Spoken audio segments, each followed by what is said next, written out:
Hello guys, good morning. Tayo magluluto ng pang-lunch natin na ulam. Magluluto tayo ng sinigang na kamatis guys. Nakikita nyo? Wow. Pure kamatis. Ayan. Wow. Since na nagkarni na tayo kahapon, magsigang tayo ng kamatis guys. Titikman ko muna. Ayan. Medyo ano na. So ngayon, ilalagay na natin ang Alin yan? fish. Ari. Wow. Pinirito ko na to. Wow. Yan. Nakikita mo. Bakit kailangan iprito? Para hindi malangsa. Ayan. Yes. So, Anong ilalagay isda natin. yan, ma? Tilapia. Ayan.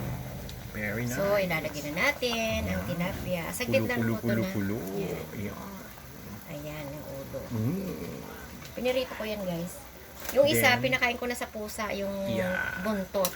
Yan, sarap nun. Yan. Ano pang susunod? So, ilalagay na natin yung eto. Ito na pang asim natin. Baka Pandagdag. naman. Ba't parang baliktad? Pandagdag natin kasi hindi na maasim ang kamatis. So, kung gusto nila ay maasim na maasim. Sige, lagyan natin lahat. Yeah. Ayan. Very good. Ayan. Baka naman. Ano bang brand yan?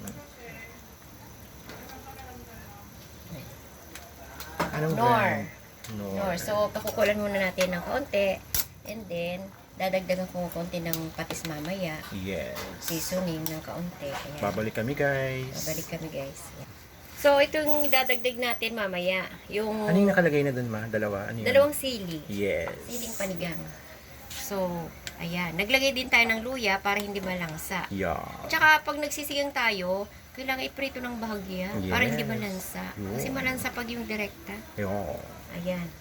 Galing saan yung bangos? Ay, galunggong? Ay, yung tilapia? Galing? Talisay. Wow, very nice. Talisay. Then, pagpulo niyan, So, maya-maya konti. Tikman mo natin. tikman ulit natin. Yan.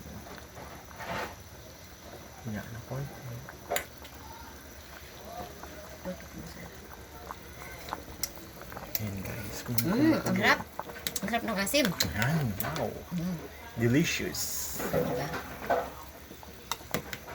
Ilang buwan na tayong hindi nagtitilapia. Kaya, magtilapia naman tayo. Yeah. Yan. Ano bang sustansya sa tilapia? Madami din. Yeah, protein. Yan, Protein. source of protein. So, May ilalagay mga natin. ka-reels, ka-Facebook, ilalagay na natin ang talbos ng kamote. Wow.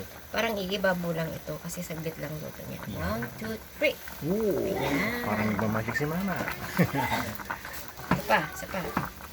1, 2, 3. Mga worth magkano yung talbos mo na binili? So, ang nabili kong isda ay 2 pirasong malalaking tilapia. How So, much? magkano ba yun? 145. Yeah. Fresh ba yun, ma? Fresh na fresh. Yes. Galing Galing? nasa aquarium pa. Galing? Galing Talisay. Yes. So, ang talbos ng kamote ay 18 pesos. Wow. Marami na rin. Tapos, yung panigang na ito Nor? ay nasa 15 yata, are.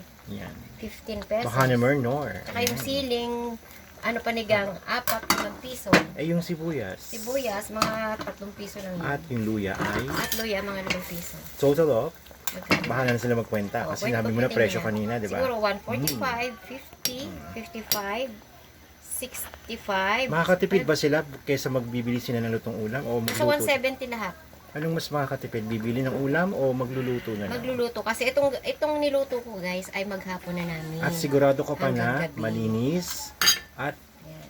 masarap ang iyong luto. Ayan. Yan, guys. Ayan. Okay na ito. So, ipakita lang natin ang ating niluto. Ayan. Sarap. Mm. Kailangan ba lamugin yung yung talbos? Hindi. Hindi. So, Ayan. kasi Okay konti na yan. na lang naman yung kulo-kulo yan, di ba? Oo. So guys, maya-maya lang kakainin tayo ng ating Lunch. lunch time. Ayan. Bye-bye, guys. Magla-lunch na tayo. Ayan. Don't forget to like and share. Ayan. Don't forget to Ang like and sinigang share na tilapia. tilapia. From Chalizay, Chalizay, Batangas Batangas. City, Philippines. Ayan. Bye-bye. Bye-bye. God bless.